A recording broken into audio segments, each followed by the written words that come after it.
नमस्कार दोस्तों, concept plus academy के ई लर्निंग प्रोग्राम में आपका स्वागत है।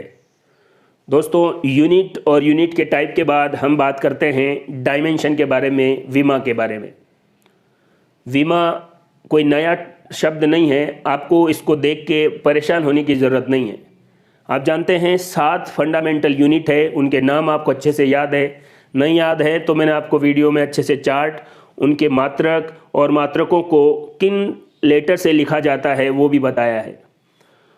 उन 7 फंडामेंटल क्वांटिटी से ही जितनी भी व्युत्पन्न भौतिक राशियां हैं, डेराइव्ड यूनिट है, वो बनी है। और ये मैं आपको बता चुका हूँ, फंडामेंटल यूनिट से ही कौन बने हैं, डेराइव्ड यूनिट। अब ये टॉपिक डायमेंशन या विमा, ये क्या है?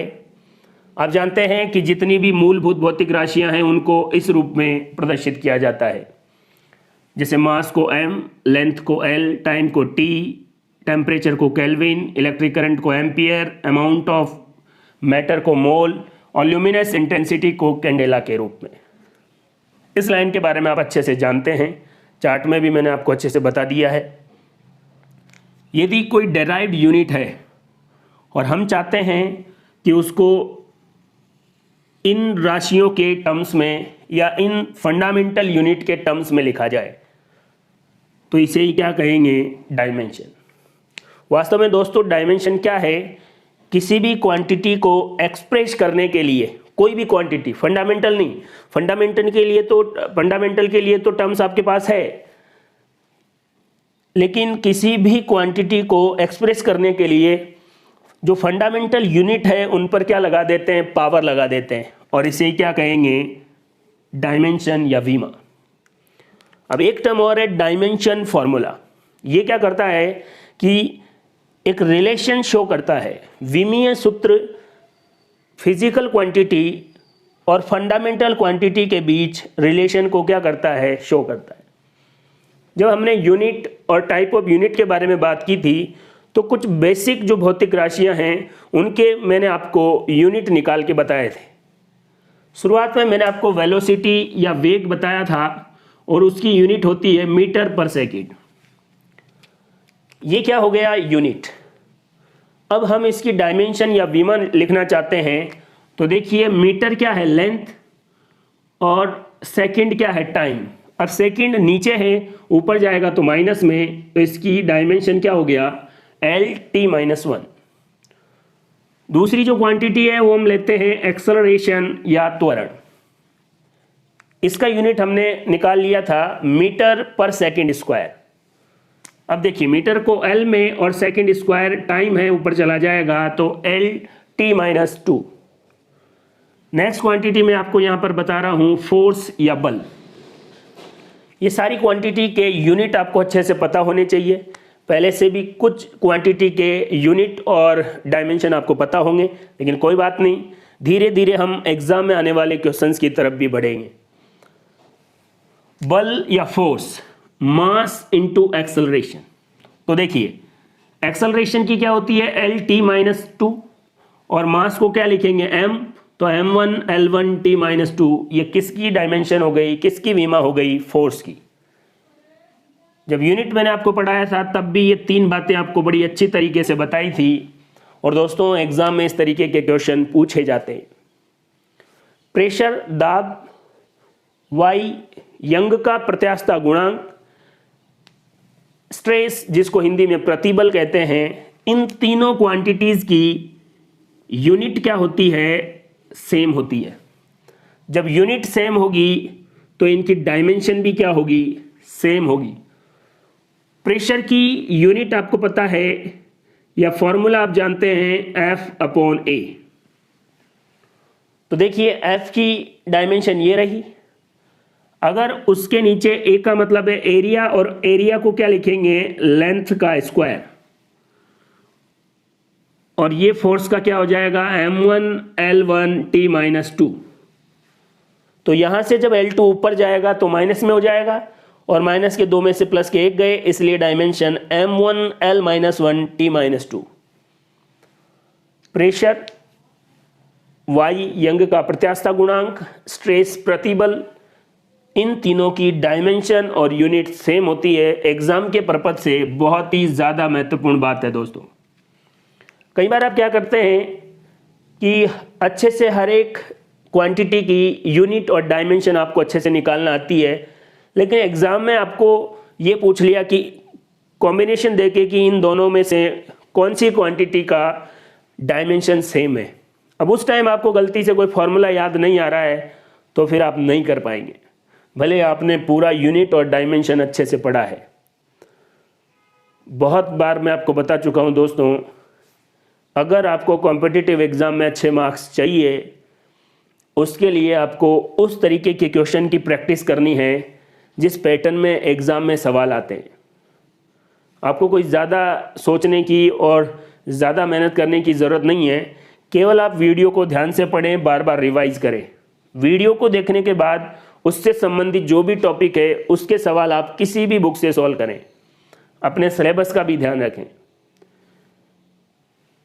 प्रेशर, यंग मॉड्यूलस और स्ट्रेस, इसको इलास्टिक कांस्टेंट ऑफ भी कह सकते हैं।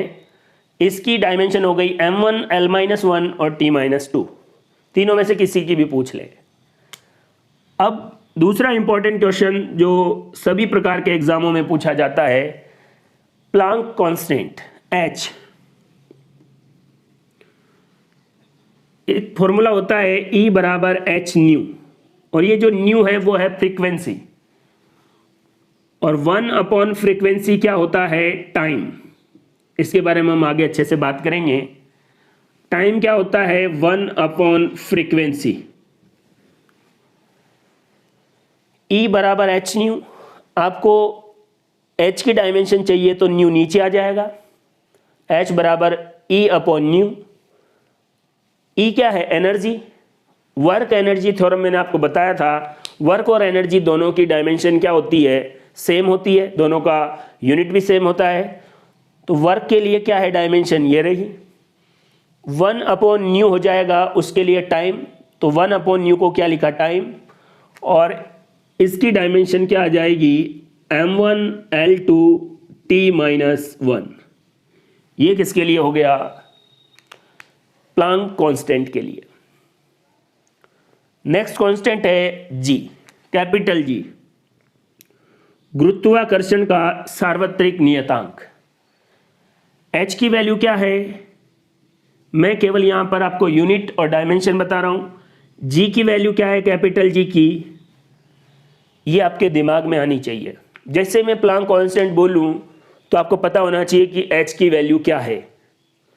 आपको नहीं याद आ रही है या पहले से जानती है तो प्लस माइनस में कंफ्यूजन है तो देखें। ऐसे आपको कैपिटल G की वैल्यू भी याद आनी चाहिए। याद नहीं आ रही है तो आप फटाफट देखें कि कैपिटल G की वैल्यू क्या होती है। ऐसे बार बार जब आप देखेंगे तभी आपकी लॉन्ग टर्म मेमोरी में चीज़ें सेव होगी, वरना आपने प्लांक कांस्टेंट और ग्रेविटेशनल कांस्टेंट की जो वैल्यू है वो बहुत बार पढ़ी है, लेकिन फिर भी सवाल आता है आप गलत कर देते हैं, फिर कहते हैं कि फिजिक्स पढ़ने में हमको प्रॉब्लम है। जब आपको बेसिक चीज़ें 24 घंटे याद रहनी चाहिए, कोई आपको रात में भी उठा के पूछे कि प्लांक कांस्टेंट की वैल्यू क्या होती है, लेकिन अभी मैं आपको वैल्यू नहीं डायमेंशन बता रहा हूँ, और ये डायमेंशन हो गई। आप जानते हैं ग्रेविटेशनल फोर्स का formula capital G m1 m2 upon r square, और ये है ग्रेविटेशनल फोर्स। आप इस कैपिटल G की डायमेंशन निकालने के बारे में बात कर रहे हैं, तो r स्क्वायर इधर आ जाएगा और m1 और m2 नीचे आ जाएंगे। इसकी अगर आपको डायमेंशन निकालनी है तो फोर्स की डायमेंशन ये रही, तो मैंने यहां पर फोर्स की डायमेंशन लिख दी। r स्क्वायर मतलब लेंथ का स्क्वायर, m1 और m2 दो मास है इसलिए m का स्क्वायर, ये ऊपर गया माइनस का हो गया तो m-1, l दो इधर है एक इधर है इसलिए कितना हो गया l3, और t क्या हो गया -2, m-1 l3 t-2 गुरुत्वाकर्षण के सार्वत्रिक नियतांक कैपिटल G की डायमेंशन है। कुछ बेसिक यूनिट की डायमेंशन मैंने आपको यहाँ पर बताई है। डायमेंशन की डेफिनेशन और डायमेंशन फॉर्मूला करता क्या है, फिजिकल क्वांटिटी को फंडामेंटल क्वांटिटी के साथ रिलेशन शो करता है। डेफिनेशन आपसे कोई नहीं पूछ रहा है, लेकिन ये जो तीन बातें हैं ये आपको हमेशा याद रहनी है। इसमें आपको प्लांक कांस्टेंट की वैल्यू और ग्रेविटेशनल एक्सेलरेशन की वैल्यू पता होनी चाहिए। एम केस में क्या है, CGS में अपन कैलकुलेट कर लेंगे, लेकिन जो SI मात्रक है, सिस्टम ऑफ इंटरनेशनल है, उसमें तो आपको इनकी वैल्यू पता होनी चाहिए। फिर आपको लग रहा होगा कि तो खुद ही लिखवा दे कि स्मॉल h की वैल्यू क्या है और कैपिटल G की वैल्यू। नहीं, जब भी आप ये वीडियो देखें, जैसे मैं स्मॉल h या प्लांक कांस्टेंट बोलूं तो आपके दिमाग में अगर आपको पहले से इसकी वैल्यू पता है तो याद आनी चाहिए, नहीं है तो आप ढूंढो। बार बार इन कांस्टेंट की वैल्यू आप देखेंगे तभी एग्जाम में आपको अच्छे से याद रहेगी। हाँ, डायमेंशन मैंने आपको यहाँ पर निकाल के बताया है। E बराबर एनर्जी बराबर H न्यू होता है, और ग्रेविटेशनल कांस्टेंट के लिए ये फॉर्मूला है, वहाँ से ये कैलकुलेट किया, सबकी डायमेंशन रखी और ये आ गया। एग्जाम में आपसे सीधा पूछा जाएगा कैपिटल G ग्रेविटेशनल कांस्टेंट की डायमेंशन क्या है। 4 ऑप्शन में आपको ऐसे दिया हुआ होगा। किसी भी कांस्टेंट की वैल्यू रटने की या डायमेंशन रटने की कोशिश मत करिए। जब फिजिक्स पढ़ेंगे तो ये फॉर्मूले बहुत बार पढ़ेंगे, आपको डायमेंशन निकालना वहाँ भी सिखाया जाएगा। लेकिन जब फर्स्ट चैप्टर है, इसमें से एग्जाम में क्या क्या सवाल आ सकते हैं, फिलहाल के लिए आप ये तीनों बातें अच्छे से पढ़ लें। प्रेशर, यंग मॉड्यूलस और स्ट्रेस, तीनों का यूनिट और डायमेंशन सेम, और क्या होता है ये याद रखें। प्लांक कांस्टेंट की वैल्यू और उसकी डायमेंशन, उसकी यूनिट। ग्रेविटेशनल कांस्टेंट की वैल्यू और उसकी डायमेंशन और उसकी यूनिट। ग्रेविटेशनल कांस्टेंट के बाद हम बात करते हैं एंगुलर मोमेंटम या कोणीय संवेग की डायमेंशन के बारे में। दोस्तों, कोणीय संवेग या एंगुलर मोमेंटम का फॉर्मूला होता है P × R। P क्या है? मोमेंटम, जिसको संवेग कहते हैं, और एंगुलर मोमेंटम को किससे रिप्रेजेंट कर रहे हैं? J से। R डिस्टेंस है और P आप जानते हैं P = mv, और m क्या है? मास, और v क्या है? वेलोसिटी। द्रव्यमान इंटू वेग क्या होता है? संवेग। और उस संवेग में अगर r रेडियस, त्रिज्या को मल्टीप्लाई कर दें तो क्या हो जाएगा? कोणीय संवेग mvr।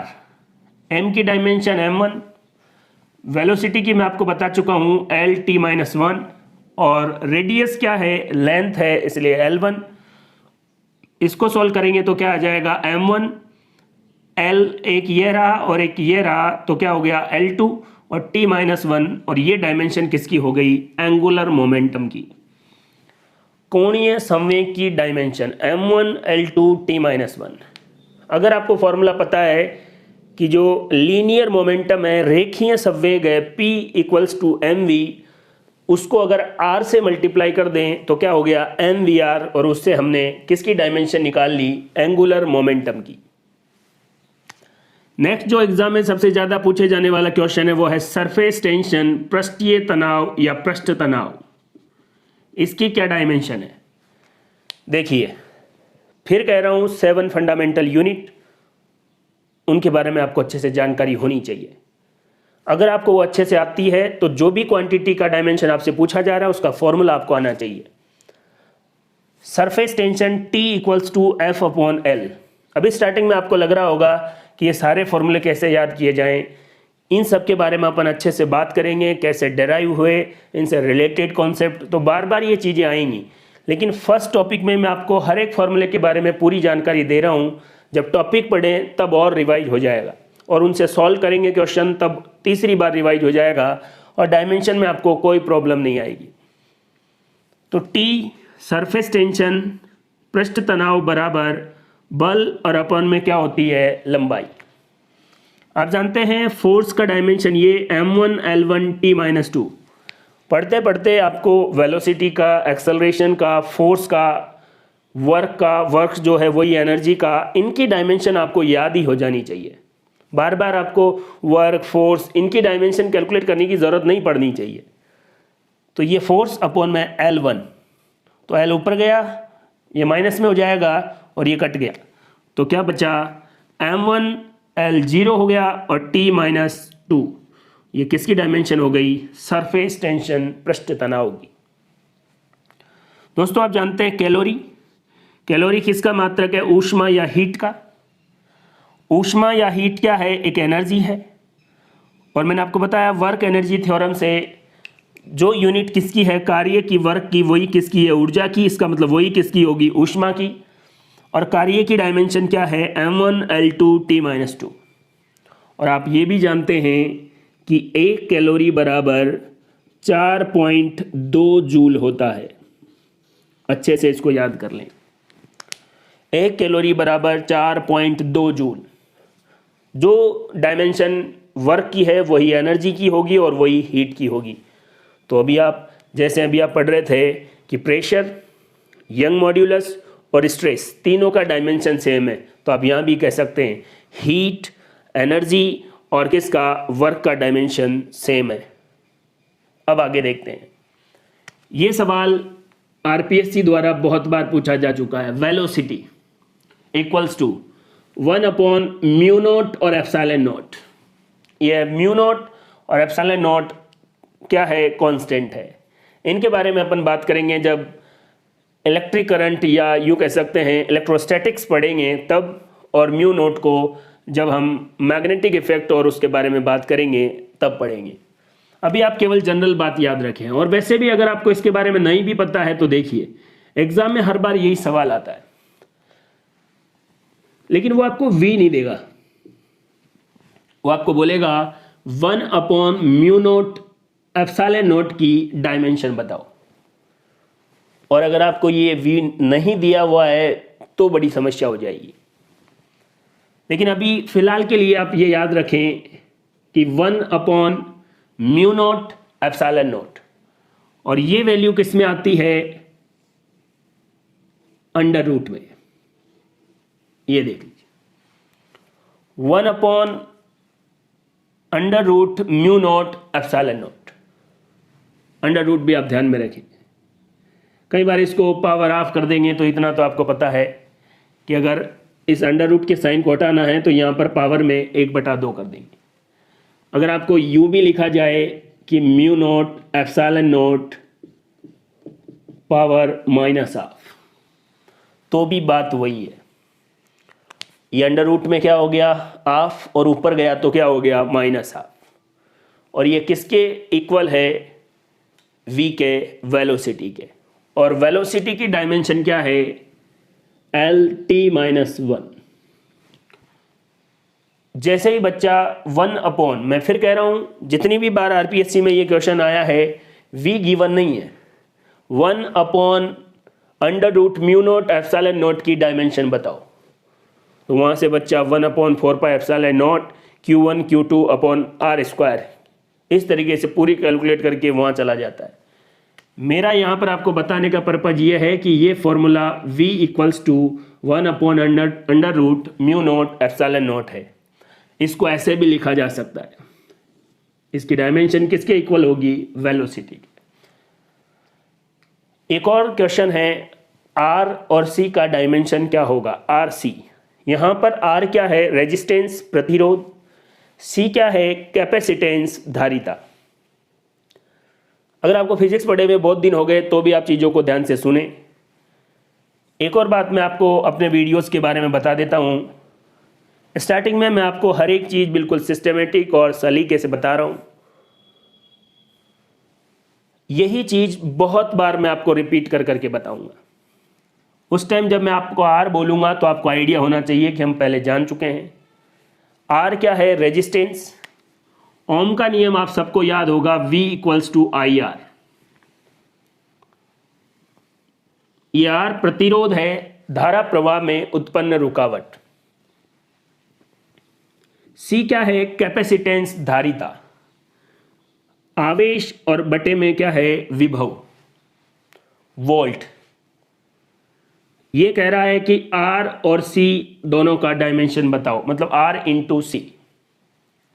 तो पहले आप R का डायमेंशन लिखो, फिर C का डायमेंशन लिखो, दोनों को मल्टीप्लाई करो, फिर आएगा किसका डायमेंशन, RC का। R और C का डायमेंशन जब बच्चा सोचता है और 4 ऑप्शन देखता है तो उसके दिमाग में यह बात आती है कि यार कोई अजीब सा ही डायमेंशन होगा। अगर उसने सॉल्व नहीं भी किया तो भी ऑप्शन देख के सिंपल डायमेंशन को तो टिक नहीं करेगा, अगर उसने डायमेंशन कभी पहले निकाल के चेक नहीं किया है तो। एक बार यहाँ पर देखिए, V इक्वल्स टू IR होता है, तो R का क्या हो गया, V अपॉन I। V क्या है? इलेक्ट्रिक पोटेंशियल, विद्युत विभव। और इस V का फॉर्मूला भी मैं आपको बता चुका हूं, W/Q, वर्क अपॉन चार्ज। तो मैंने V का फॉर्मूला यहां पर लिख दिया, वर्क अपॉन चार्ज, और I को ऐसे कैसे लिख दिया। वर्क की आपको सीधा dimension m1 L2 T-2। Charge का क्या हो गया? Q equals to IT, ampere और टाइम। और इलेक्ट्रिक करंट का क्या हो गया? एम्पियर। ये देखिए m1 L2, 2A हो गए और ऊपर चले जाएंगे, एक T ये भी जाएगा तो माइनस में हो जाएगा, T-3 और A-2। ये किसकी डायमेंशन हो गई? रेजिस्टेंस या प्रतिरोध की। कैपेसिटेंस या धारिता के बारे में देखते हैं, Q/V। अभी मैंने आपको बताया V इक्वल्स टू W/Q, तो W Q ऊपर चला जाएगा, Q स्क्वायर हो गया, तो इसकी डायमेंशन AT, उसको मैंने स्क्वायर में लिख दिया। वर्क का मैंने पहले बताया m1 L2 T-2। इसको सॉल्व करेंगे, ये पूरे ऊपर जाएंगे तो साइन चेंज हो जाएगा, m प्लस में है ऊपर जाएगा m-1, L2 प्लस में है ऊपर जाएगा माइनस में, T-2 माइनस में है ऊपर जाएगा प्लस में, ऊपर प्लस में पहले से ही 2T है तो 2 और 2 कितने हो गए? 4। और A2 पहले से ही ऊपर है तो प्लस में A2। ये किसकी डायमेंशन हो गई? C की। अब क्वेश्चन में आपसे पूछा है RC का डायमेंशन क्या होगा। रेजिस्टेंस का कितना है? ये रहा, ये हमने यहां पर उतार दिया। कैपेसिटेंस धारिता का क्या है? ये रहा, एज इट इज हमने यहां पर उतार दिया। सॉल्व किया, देखो ये प्लस में है, ये माइनस में है, कट गया। ये प्लस में है, ये माइनस में है, कट गया। ये माइनस में है, ये प्लस में है, कट गया। ये माइनस में 3 है और प्लस के 4 है तो 1 T बच गया। और इस RC की डायमेंशन क्या आ गई? T1 या T। अगर आपने ये सॉल्व करके नहीं देखा है और बाकी सारी डायमेंशन निकाल के आप work, power, force, velocity, acceleration, angular momentum, surface tension, सब कुछ निकाल के आपने देखा है और आपको लगता है कि आपको डायमेंशन निकालना तो आ गया, कोई भी क्वेश्चन आ जाए और एग्जाम में RC का डायमेंशन या वीमा आ गई, आपने एक बार पहले ऐसे निकाल के देखा नहीं है, आपने कैसे भी पढ़ाई की हो, आप ऑप्शन में T को नहीं चुनने वाले हैं। इसलिए दोस्तों बड़े तरीके से, बड़े शानदार तरीके से आपके लिए वीडियो बनाए गए हैं। आराम से आप चीज़ों को देखें। जिसने पहले थोड़ी भी अच्छे से पढ़ाई कर रखी है वो समझ जाएगा कि इन वीडियो के कंटेंट की क्या क्वालिटी है। इसका पढ़ने में मन कम लग रहा है, केवल यही चीज़ें देखनी है, तो फिर उसका कुछ नहीं हो सकता। इसलिए वीडियो का कंटेंट, इनके क्वेश्चंस की क्वालिटी और सबसे इम्पोर्टेंट बात है सेलेक्टिव क्वेश्चंस, जो आपको ऐसा नहीं है कि केवल आपको ज़्यादा मेहनत मज़दूरों की तरह करवाई जा रही है। सेलेक्टिव चीज़ें आपके लिए यहाँ पर है और उनको करने के बाद आराम से आपके एग्ज़ाम के क्वेश्चन सॉल्व होंगे। R और C का डायमेंशन मैंने आपको सीधा यहाँ पर कैलकुलेट करके बता दिया है, T या T1। इसके लिए आपको R V equals to IR, ये तो आपके दिमाग में रहता ही है, लेकिन इलेक्ट्रिक पोटेंशियल का फॉर्मूला W/Q, कार्य बटा आवेश। कैपेसिटेंस का फॉर्मूला चार्ज अपॉन में इलेक्ट्रिक पोटेंशियल, और इलेक्ट्रिक पोटेंशियल का फिर से वही W/Q। और सॉल्व करने के बाद डायमेंशन क्या आ गया? T। RC का डायमेंशन है T। एक ये भी सवाल फर्स्ट ग्रेड और सेकंड ग्रेड दोनों में ये सवाल पूछा जा चुका है। V इक्वल्स टू 1/√μ0 ε0 का डायमेंशन क्या होगा।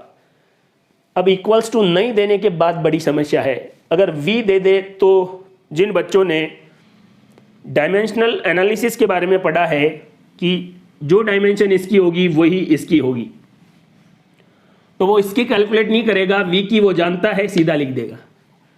लेकिन अगर V दिया ही नहीं गया हो और केवल आपसे पूछे कि इसकी डायमेंशन क्या है तो बहुत टफ हो जाएगा।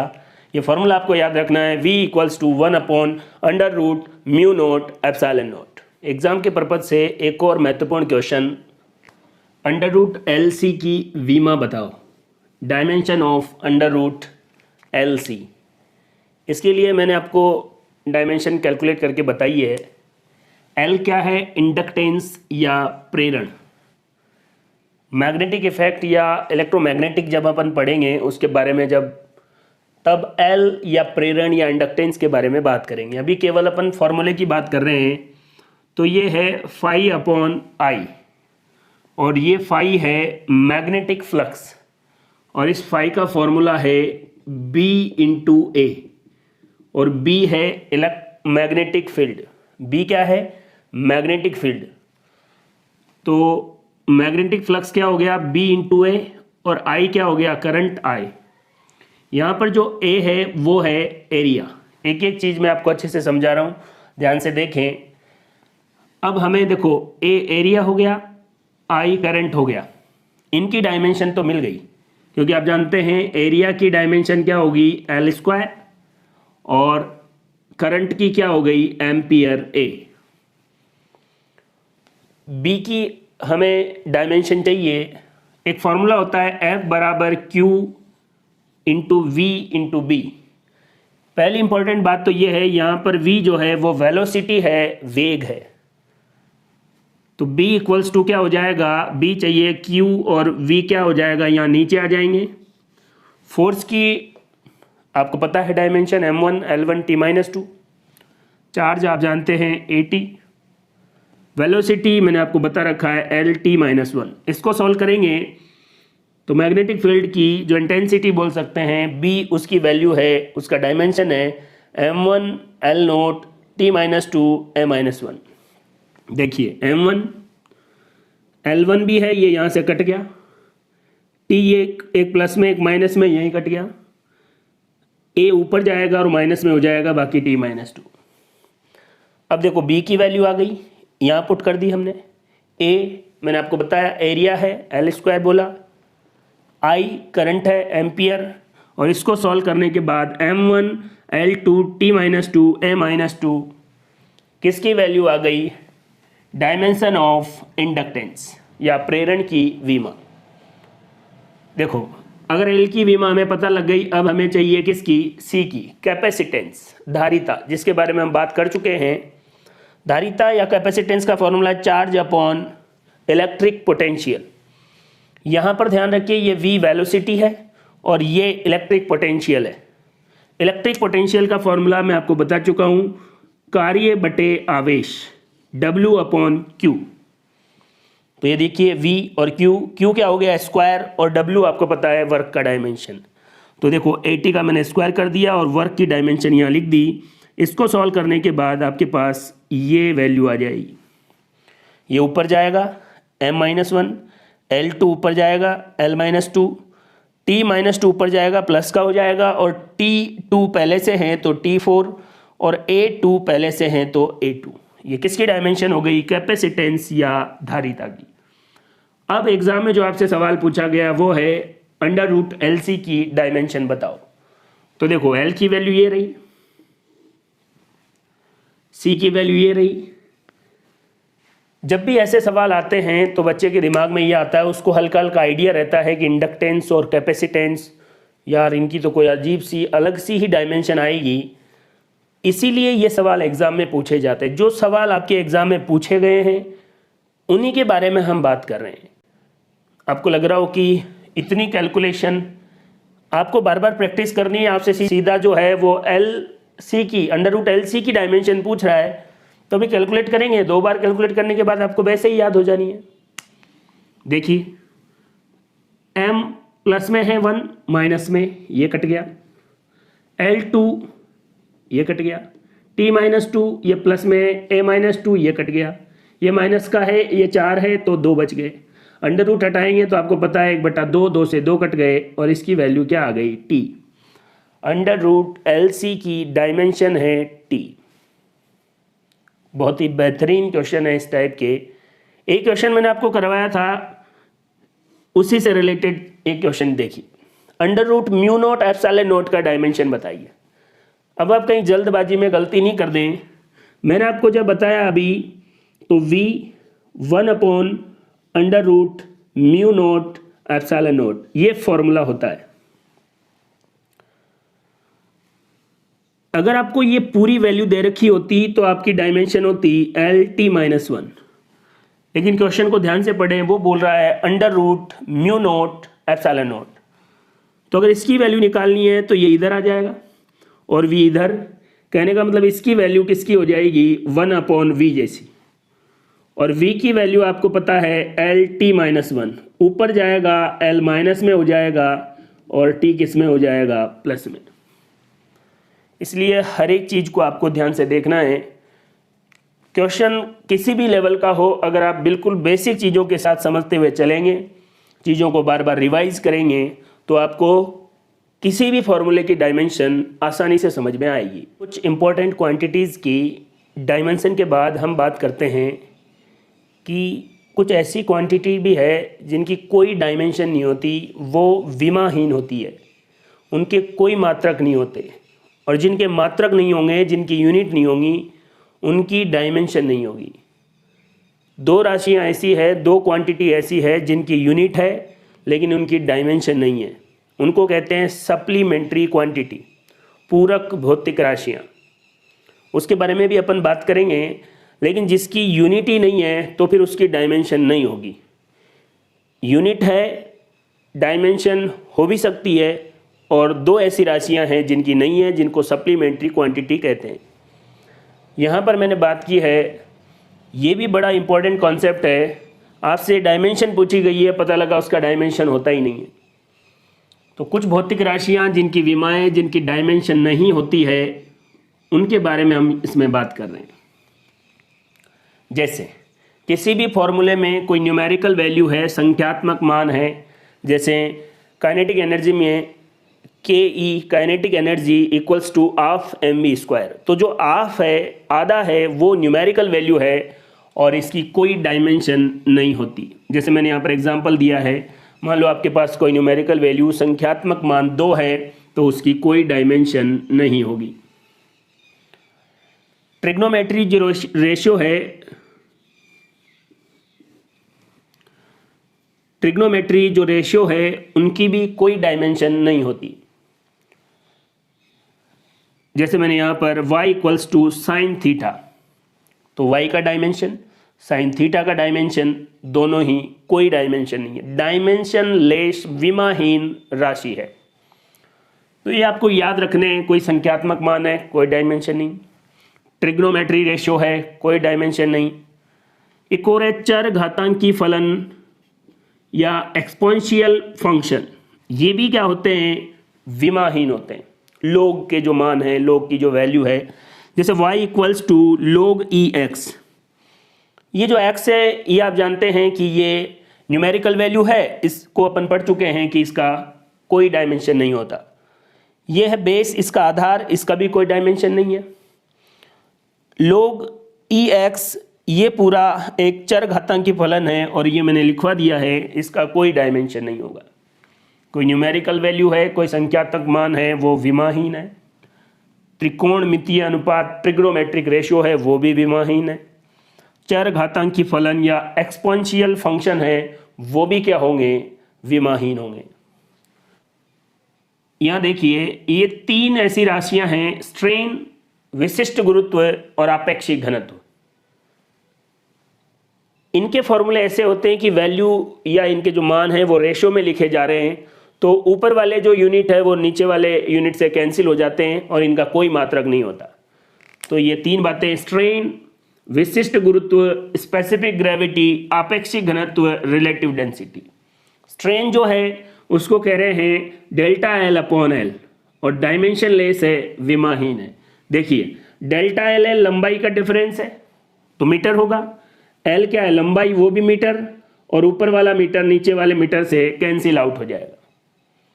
स्पेसिफिक ग्रेविटी, विशिष्ट गुरुत्व, इसकी भी कोई विमा नहीं है।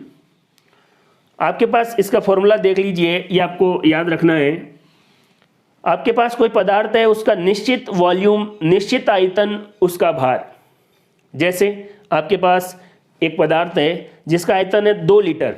अब उस 2 लीटर वाले पदार्थ का आयतन 2 लीटर है, लेकिन भार कितना है, तो वो भार लिखना है।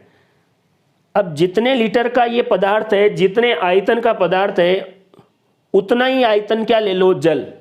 और फिर उस जल का भार बताओ। ध्यान से देखिए फॉर्मूले को।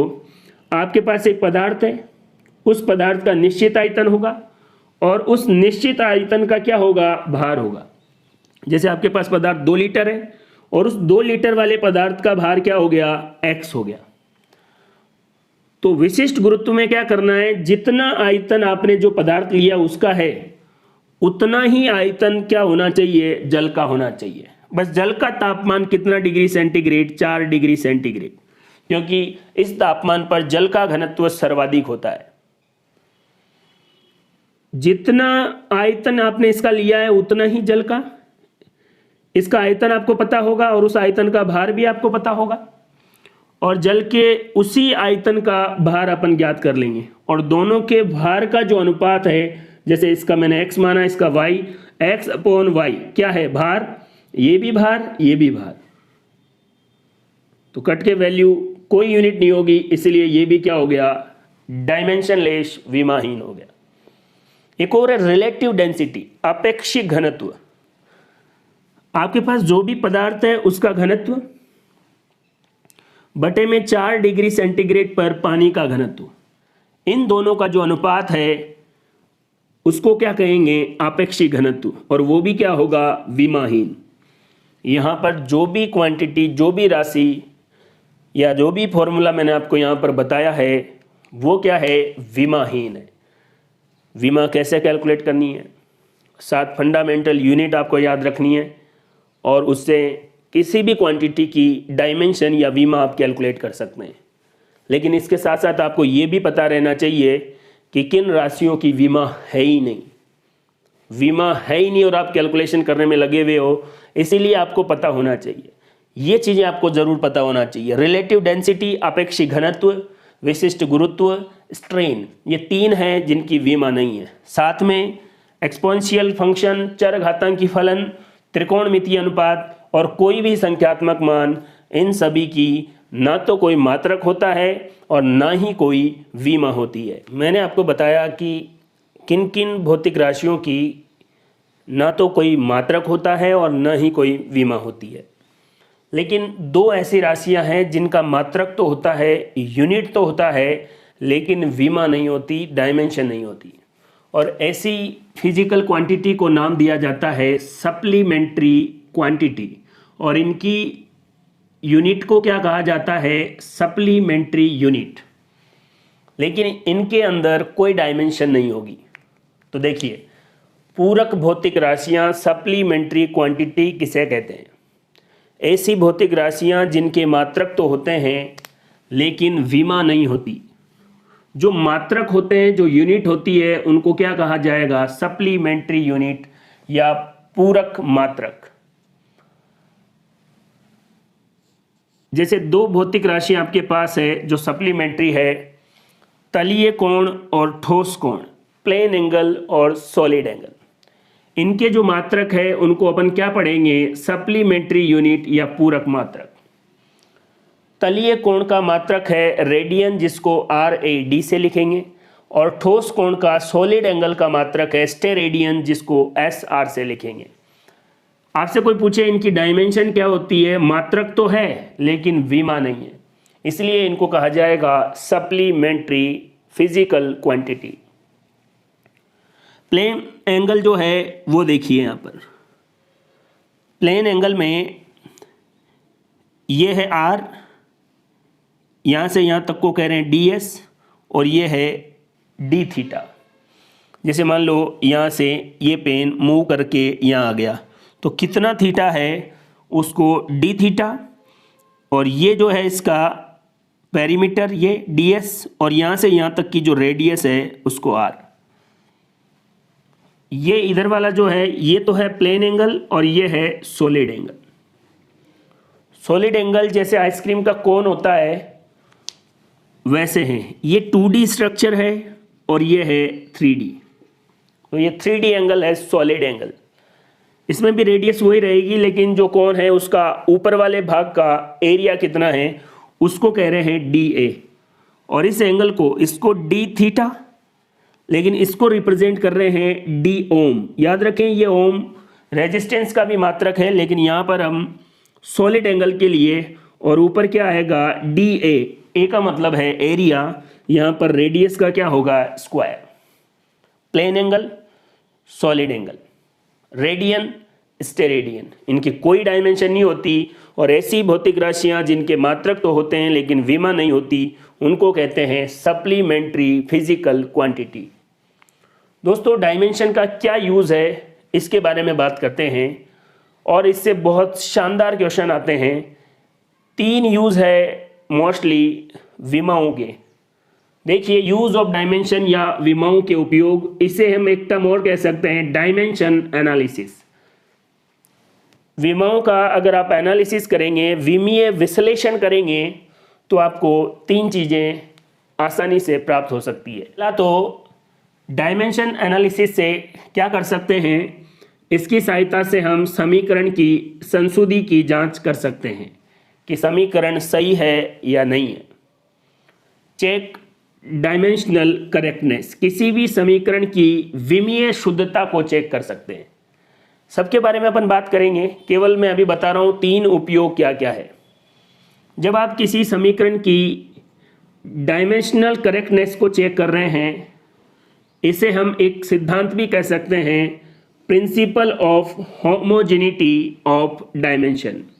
Principle of homogeneity of dimension. दूसरा क्या यूज है डायमेंशन एनालिसिस का, मात्रकों का परिवर्तन, कन्वर्जन ऑफ यूनिट। आपको किसी फिजिकल क्वांटिटी का मात्रक MKS में दे रखा है, आप उसको CGS में कन्वर्ट करना चाहते हैं तो आप डायमेंशन एनालिसिस से कन्वर्ट कर सकते हैं। CGS में दे रखा है आप MKS में कन्वर्ट कर सकते हैं, MKS में दे रखा है FPS में कन्वर्ट कर सकते हैं। या कई बार क्वेश्चन ऐसे आते हैं कि MKS के मात्रक को वो आपको अलग ही कोई नया ही सिस्टम देगा और उसमें चेंज करने के लिए देगा, तो कोई बात नहीं, नया सिस्टम हो उसमें भी चेंज कर सकते हैं। MKS को CGS में भी चेंज कर सकते हैं। MKS को CGS में अगर चेंज करना है तो जैसे 1 मीटर में 100 सेंटीमीटर होते हैं हम जानते हैं, नया कोई तंत्र देगा तो उसका रिलेशन वो खुद बताएगा आपको। तो दूसरा काम है कन्वर्जन ऑफ यूनिट, मात्रकों का परिवर्तन। और डायमेंशन एनालिसिस का दूसरा जो यूज है वो है विभिन्न भौतिक राशियों में संबंध ज्ञात करना। आपसे कोई बोलेगा कि फोर्स, मास और एक्सेलरेशन, इनमें क्या रिलेशन होगा। ये तो हम जानते हैं कि फोर्स, मास और एक्सेलरेशन में ये रिलेशन होता है, लेकिन मान लो हमको ये पता नहीं हो और फिर आपसे पूछा जाए कि फोर्स, मास और एक्सेलरेशन में क्या रिलेशन होगा, तो भी हम ये फॉर्मूला डेराइव कर सकते हैं। इसकी मदद से विमाओं के विश्लेषण डायमेंशनल एनालिसिस के द्वारा, विमाओं के विश्लेषण या डायमेंशन एनालिसिस के द्वारा, डायमेंशनल एनालिसिस के द्वारा या विमाओं के उपयोग के द्वारा हमने 3 चीज़ों के बारे में बात की थी। पहला था check correctness of physical equation, कोई समीकरण गलत है या सही है इसके बारे में जानकारी। और दूसरा है कन्वर्जन ऑफ यूनिट, मात्रकों का परिवर्तन, MKS में तो CGS में, CGS में तो MKS में। तीसरा था 2 या 2 से ज़्यादा कोई क्वांटिटी है तो उनके बीच में क्या रिलेशन है, इस बारे में हम डायमेंशनल एनालिसिस द्वारा ज्ञात कर सकते हैं। पहला जो है वो है check correctness of physical equation. किसी भी फिजिकल इक्वेशन की करेक्टनेस को चेक करने के लिए मैंने आपको बताया था प्रिंसिपल ऑफ होमोजेनिटी या विमाओं की समांगता का सिद्धांत। दोस्तों होमोजेनिटी का मतलब है समांगता, होमोजीनस का मतलब होता है सममांगी और हेट्रोजीनस का मतलब होता है विसमांगी। तो विमाओं की समांगता का सिद्धांत, शायद अभी पहले वाली स्लाइड में मैंने समांगता की जगह विषमांगता लिख दिया, तो उसको आप समांगता पढ़ें। इंग्लिश में बिल्कुल सही है होमोजेनिटी, होमोजीनस समांगी। तो याद रहे विमाओं की विसमांगता नहीं, विसमांगता होता तो हेट्रोजेनिटी, विमाओं की समांगता का सिद्धांत। इस सिद्धांत के द्वारा हम करेक्टनेस को चेक कर सकते हैं। वैसे तो विमाओं की समांगता का सिद्धांत, होमोजेनिटी का सिद्धांत हम बचपन से पढ़ते आ रहे हैं कि सिमिलर फिजिकल क्वांटिटी को ही हम आपस में जोड़ या घटा सकते हैं, या जिनकी विमा क्या होनी चाहिए, समान। अगर आप दो क्वांटिटी को आपस में जोड़ रहे हैं तो जुड़ेगी कब, जब दोनों के जो है डायमेंशन क्या होंगे, सेम होंगे, या दोनों फिजिकल क्वांटिटी क्या होगी, सेम होगी। विमाओं की समांगता का सिद्धांत, principle of homogeneity of dimension क्या होता है कि आप सेम फिजिकल क्वांटिटी को ही जोड़ सकते हैं, या अगर आपने दो फिजिकल क्वांटिटी को आपस में जोड़ दिया है या घटा दिया है तो डेफिनेटली उन दोनों की डायमेंशन सेम होगी। अगर दोनों क्वांटिटी की डायमेंशन सेम नहीं है तो आप उनको घटा या जोड़ नहीं सकते। तो ये तो हमें पहले से पता है, लेकिन इसको सिद्धांत बोला गया और इसी के अकॉर्डिंग चेक किया गया कि कोई इक्वेशन सही है या गलत है। समीकरण के दोनों पक्षों की विमाओं को देखकर हम चेक करेंगे। कोई भी समीकरण है, इसके दो पक्ष होंगे। मान लो इधर से हम बात कर रहे हैं LHS और उधर वाला क्या है, RHS, लेफ्ट हैंड साइड और राइट हैंड साइड। अब आपने दोनों पक्षों को देखा और अगर दोनों पक्षों की विमा अलग अलग आ गई, जैसे यहां पर मैंने एक इक्वेशन ली W = ma, तो पहले मेरे को इधर की डायमेंशन निकालनी है, फिर इधर की डायमेंशन निकालनी है। दोनों की डायमेंशन या विमा निकालने के बाद मैं चेक करूंगा, अगर दोनों की विमा अलग अलग है इसका मतलब ये इक्वेशन गलत है। दूसरा ऑप्शन क्या हो सकता है, अगर दोनों पक्षों की विमा समान है, मान लो इन दोनों की विमा क्या हो गई, समान आ गई, तो अब आपके दिमाग में ये आएगा कि जब समान नहीं है तो गलत है और समान आ गई तो सही है। याद रखें, अगर दोनों तरफ की विमा समान आ गई तो भी गारंटी नहीं है कि समीकरण एक्यूरेट हो या यथार्थ हो। हाँ, आप ये कह सकते हैं कि दोनों तरफ की विमा समान आ गई तो इक्वेशन, समीकरण विमीय रूप से सही है, लेकिन वास्तविक रूप से सही है इस बात की गारंटी नहीं है। तो अगर दोनों पक्षों की विमा समान है तो समीकरण सही भी हो सकती है और सही नहीं भी हो सकती है। अर्थात हम क्या बात कर रहे हैं कि विमीय विश्लेषण के द्वारा किसी भौतिक समीकरण की यथार्थता की जांच नहीं की जा सकती। आपको किसी ने एक इक्वेशन दे दिया और आपसे ये बोल दिया कि ये इक्वेशन सही है, ये आप प्रूव करके दिखाएं, तो डायमेंशनल एनालिसिस द्वारा आप ऐसा नहीं कर सकते। आप किसी इक्वेशन को गलत साबित कर सकते हैं। कोई इक्वेशन अगर विमीय रूप से सही भी है तो गारंटी नहीं है वो एक्यूरेट होगी या नहीं होगी। कहने का मतलब दुनिया में भी ऐसा ही होता है, आप किसी को आसानी से गलत साबित कर सकते हैं। सही साबित करने के लिए आपको बहुत कुछ करना पड़ेगा, साबित करने के लिए भी और सही साबित होने के लिए भी। तो अगर होना है तो अच्छे से तैयारी करें, हर एक वीडियो को बड़े अच्छे से देखें। कंटेंट मैं आपको फिर बता रहा हूँ, कहीं से पढ़ने की ज़रूरत नहीं है। बस टॉपिक वाइज अगर आपको ऐसा लगता है कि आप और क्वेश्चन सॉल्व करना चाहते हैं तो आपकी मर्जी है, आप कहीं से भी क्वेश्चन सॉल्व करें, लेकिन मैं तो यही चाहूँगा कि आप क्वेश्चन भी इन्हीं क्वेश्चन को बार बार रिवाइज करें। ऐसा नहीं हो इनमें से कोई सवाल आए और वो आपको नहीं आए। विमाओं की समांगता का सिद्धांत, प्रिंसिपल ऑफ होमोजेनिटी, कहता है कि same quantity, same physical quantity ही आपस में जुड़ेगी, या इसी को यूं कह सकते हैं कि जिनकी विमाएं समान हो वही आपस में जुड़ेंगी या घटेंगी। अगर आपको किसी समीकरण को जांच करना है तो दोनों पक्षों की विमाएं निकालो। विमाएं कैसे निकालना है वो हमने बात कर ली है।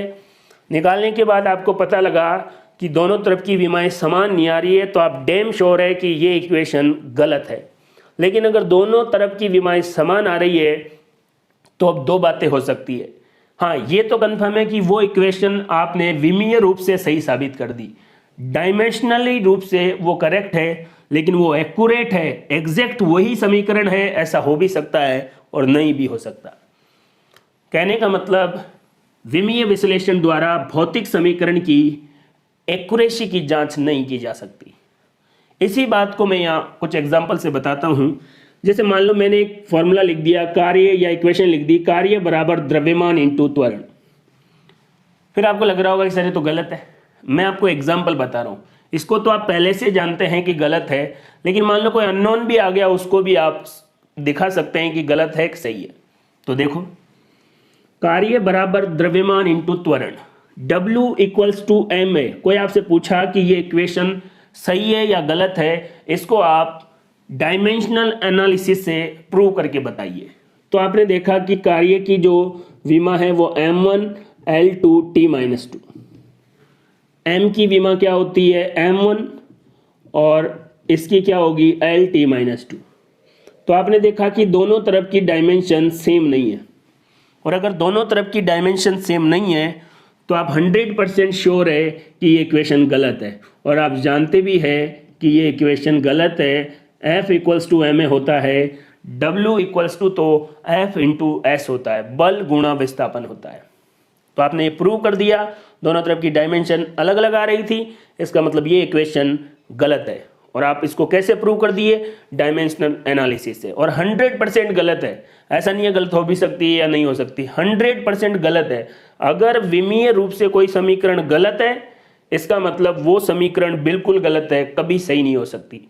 हाँ, अगर विमीय रूप से सही है तो गारंटी नहीं है, एक्यूरेट हो भी सकती है और नहीं भी हो सकती। यहाँ देखिए, जैसे v equals to 2u plus 680। वैसे आपने कभी ये फॉर्मूला नहीं देखा होगा, लेकिन फिर भी मैं आपको बताता हूँ। v क्या है? वेलोसिटी, और वेग की डायमेंशन ये होती है। आप जानते हैं दो संख्या है, न्यूमेरिकल वैल्यू है, संख्यात्मक मान है। मैंने कहा इसकी कोई विमा नहीं होती, इसकी कोई विमा नहीं है। u है प्रारंभिक वेग, तो ये देखिए प्रारंभिक वेग की फिर से वही। फिर 6 की कोई विमा नहीं है क्योंकि वो संख्यात्मक मान है। a क्या होता है? L-T-2, और t क्या है? t प्लस का, तो ये भी घट के क्या हो जाएगा? L-T-1। देखिए, इधर की और इधर की और इधर की सारी विमाएं समान है।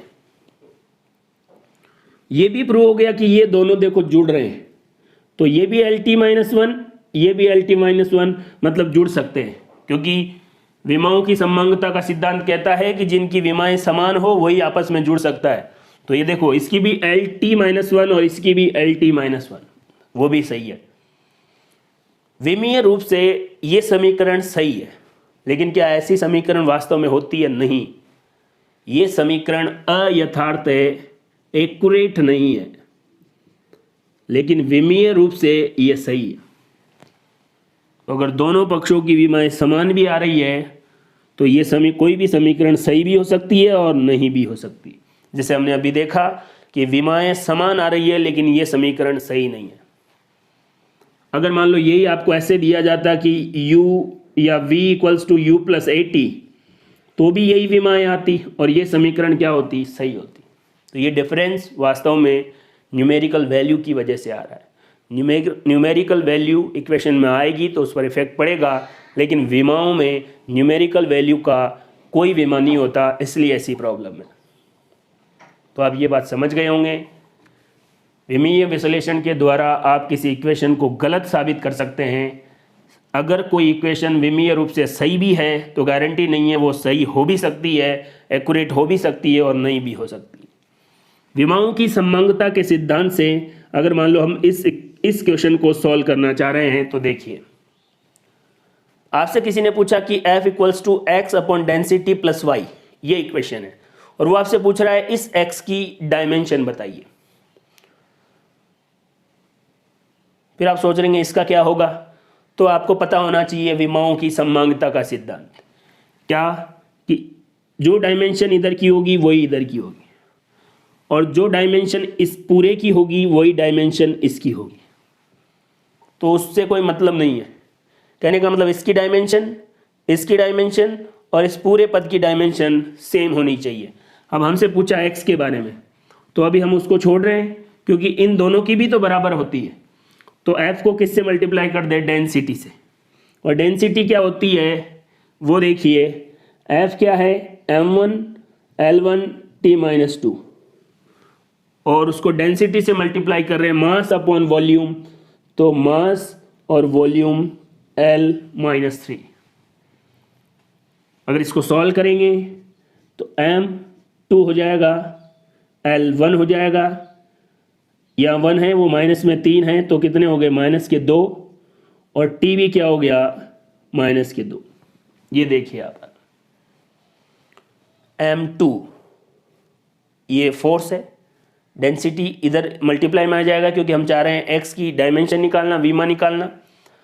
तो ये सारी इक्वेशन हमारे दिमाग में कब आई, जब हमको पता हो कि यार इधर वाली डायमेंशन और इस पूरे इक्वेशन की डायमेंशन सेम होगी, और प्रत्येक पद की इसकी जो विमा होगी वही इस पूरे पद की होगी, और अगर ये अकेला है तो इस अकेले की भी वही होगी।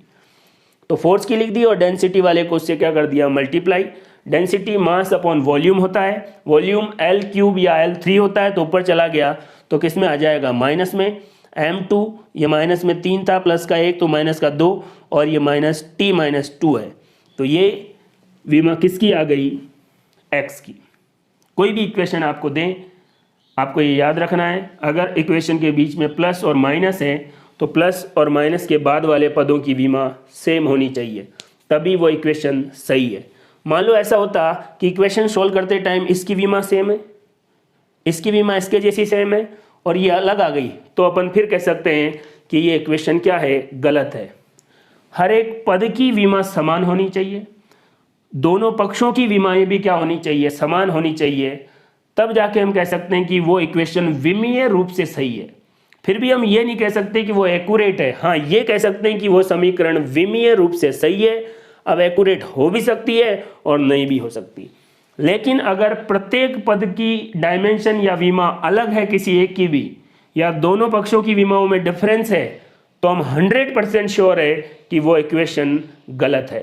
तो ये हमने अभी बात की है किसके बारे में, करेक्टनेस ऑफ फिजिकल इक्वेशन। लेकिन करेक्टनेस कैसे विमीय रूप से सही साबित कर सकते हैं, तो आप कह सकते हैं, फिर से एक लाइन बोल रहा हूँ, विमीय विश्लेषण के द्वारा किसी फिजिकल इक्वेशन को आप पूर्ण रूप से गलत साबित कर सकते हैं, लेकिन पूर्ण रूप से सही साबित नहीं कर सकते।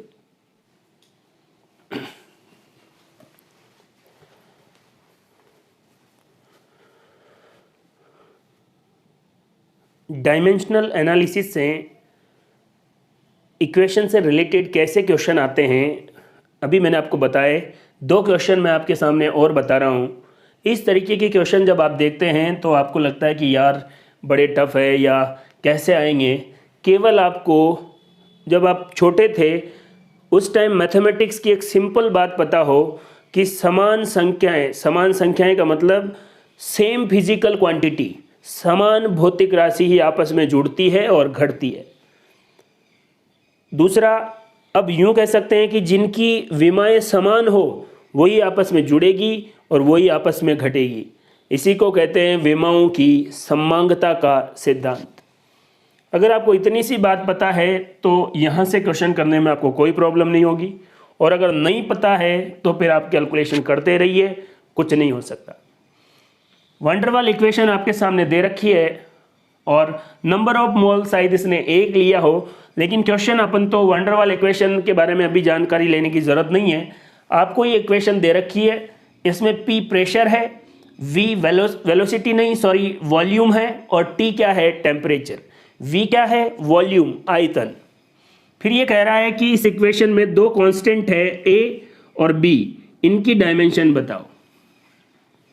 अगर आपको विमाओं की समांगता के सिद्धांत से न्यूमेरिकल सॉल्व करना नहीं आते हैं तो आप इस इक्वेशन को देख लो, इसके अलावा आप कुछ नहीं कर सकते। लेकिन अगर आपको पता है कि देखो P प्रेशर में कौन जुड़ेगा, जिसकी विमा भी प्रेशर जैसी ही होगी, प्रेशर के समान ही होगी, और हमें क्या चाहिए A की विमा। तो अभी हम इसके बारे में क्यों सोचें, हम यूँ कह सकते हैं कि इसकी जो डायमेंशन होगी वो बराबर होगी A/V² की डायमेंशन के। अब प्रेशर की विमा आपको पता होनी चाहिए, P = F/A होता है। ये कुछ जनरल थी मैंने आपको बता रखी है, ये फोर्स की और ए क्या है, एरिया, एरिया क्या है L2, और ये ऊपर जाएगा तो किस में हो जाएगा, माइनस में, तो क्या हो गया M1 L-1 T-2। ये किसकी हो गई, प्रेशर की, P की।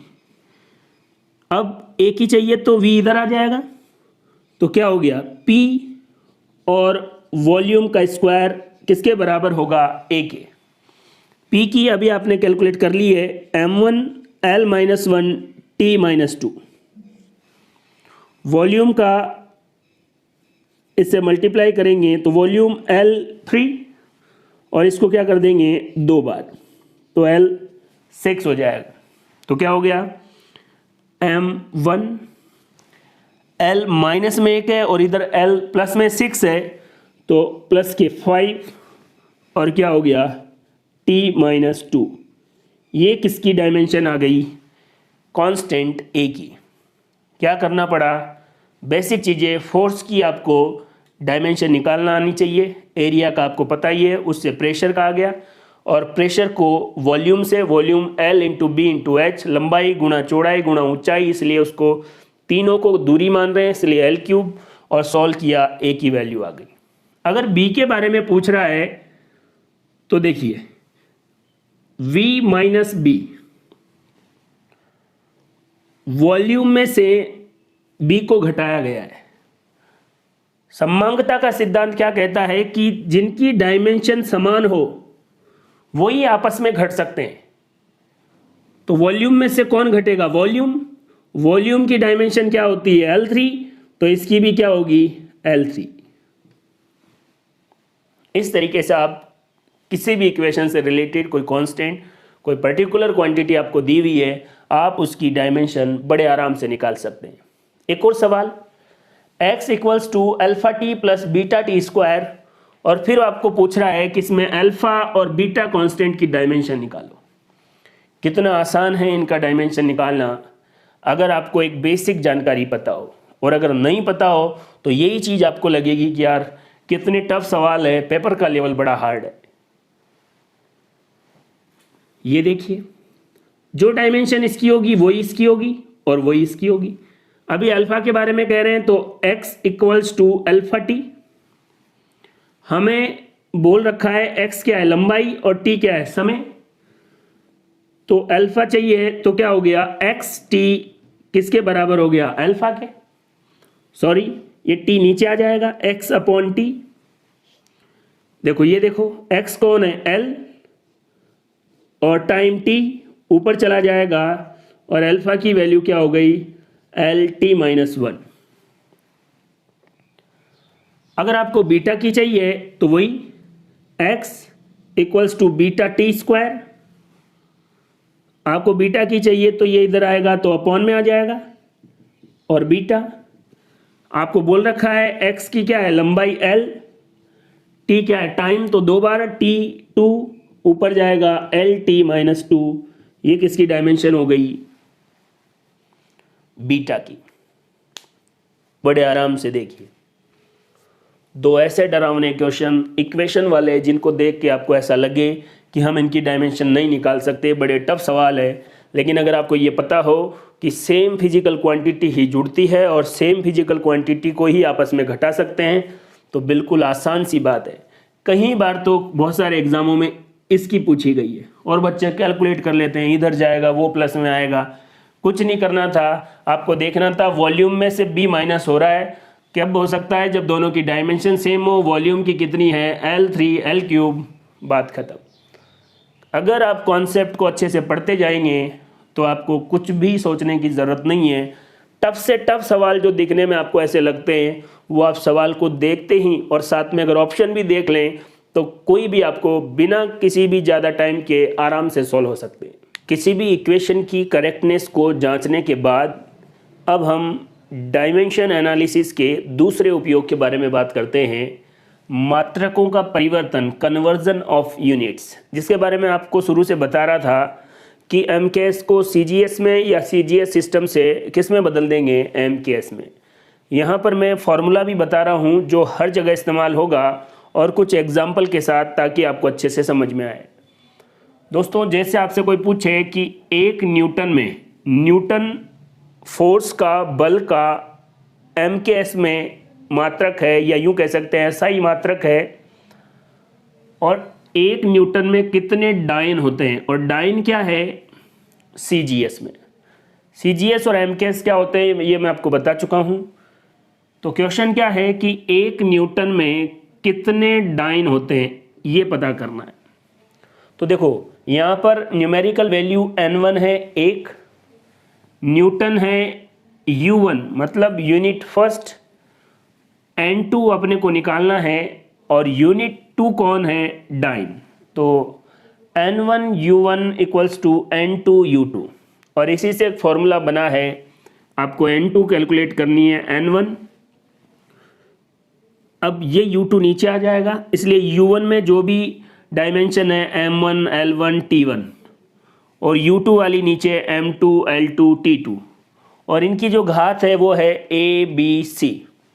ये घात कहाँ से पता लगेगी, जो भी U1 आपको दे रखा है उसकी डायमेंशन। तो न्यूटन के लिए डायमेंशन क्या है, M1 L1 T-2, तो A की वैल्यू क्या मानेंगे 1, B की वैल्यू क्या मानेंगे 1, और T की वैल्यू क्या मानेंगे -2। अब इस फॉर्मूले में वैल्यू पुट करेंगे। देखो N2 निकालना है, N1 कितना है 1, उसके बाद क्या होगा M1 M2। तो न्यूटन वाले में M1 किस में होगा, किलोग्राम में MKS में, और CGS में ग्राम में, फिर पावर A। उसके बाद MKS में जो लेंथ है, या यूं कह सकते हैं किस में आएगी, मीटर में, और L2 किस में आएगी, सेंटीमीटर में। MKS में और CGS दोनों में टाइम की यूनिट सेकंड है, आपके सामने सेकंड, और इसकी पावर क्या होगी C। इसके बाद इन दोनों को इक्वल करना है। तो देखो ग्राम, अब किलोग्राम में 1 किलोग्राम में होते हैं 1000 ग्राम, सेंटीमीटर 1 मीटर में होते हैं 100 सेंटीमीटर, और सेकंड का सेकंड। और इसको सॉल्व किया तो देखिए 10 की पावर 3 बोल सकते हैं इसको, 1, और 100 ये भी 1, और ये कितना हो गया 10 की पावर 5। ये किसकी वैल्यू आ गई, और ये क्या है 1 और 1, ये यहीं पर कितनी भी पावर ये कैंसिल हो गए, और बचा क्या N2 इक्वल्स टू 10 की पावर 5। कहने का मतलब इस फॉर्मूले में N2 की जगह क्या आ जाएगा 10 की पावर 5। तो एक न्यूटन में देखो N1 U1 N2 U2, तो N2 की वैल्यू कितनी आ गई 10 की पावर 5 डाइन। तो देख लीजिए, सीधा भी याद रख सकते हैं कि एक न्यूटन में कितने डाइन होते हैं। कई बार ऐसे भी सिंपल सवाल भी कि फोर्स या बल का CGS पद्धति में मात्रक क्या होता है डाइन, और MKS में अपन क्या कह रहे हैं न्यूटन। एक न्यूटन में 10 की पावर 5 डाइन होते हैं। सेम ऐसे ही कोई आपसे पूछ ले कि एक जूल में कितने अर्ग होते हैं, जूल MKS में है और अर्ग CGS में है। वही जो आपको दे रखा है N1 ये U1, आपको क्या कैलकुलेट करना है N2, और अर्ग क्या है U2। यही फॉर्मूला हमने यहाँ पर अप्लाई किया। फॉर्मूला आप अच्छे से समझ लें, कौन सी वैल्यू कहाँ पुट करनी है ये आपको ध्यान में रखना है। देखिए N2 कैलकुलेट करना है, N1 कितना है 1, और M1 L1 और T1 MKS में M क्या होता है किलोग्राम में, ये मीटर में, और ये सेकंड में। M2 में CGS में ग्राम, सेंटीमीटर और सेकंड। यहाँ पर जूल है, और जूल की यूनिट क्या होती है, कार्य की यूनिट, कार्य की विमा M1 L2 T-2। तो A की वैल्यू क्या हो गई 1, B की वैल्यू क्या हो गई 2, और C की वैल्यू क्या हो गई -2।